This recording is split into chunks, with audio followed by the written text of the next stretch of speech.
மாறுபட்ட மின்னோட்ட ரிலேயின் செயல்பாடு. மாறுபட்ட மின்னோட்ட ரிலேயின் செயல்பாடு பற்றி நாம் பார்க்க போகிறோம். Alternator winding, current transformer CT1, current transformer CT2 மற்றும் ஓவர் கரண்ட் ரிலேயின் இயக்க காயில் ஆகியவற்றை எடுத்துக்கொள்வோம்.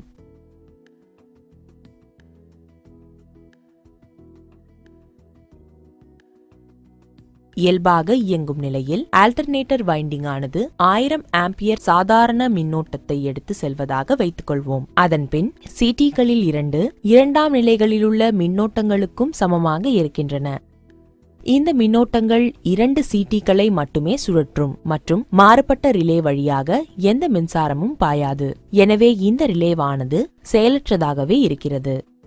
ஆல்டர்னேட்டர் வைண்டிங்கில் கிரவுண்ட் பால்ட் ஏற்பட்டால் இரண்டாம் நிலை மின்னோட்டங்கள் சமமாக இருக்காது மற்றும் ரிலேயின் இயக்க காயில் வழியாக மின்சாரம் பாய்ந்து ரிலேயை இயங்க வைக்கும்.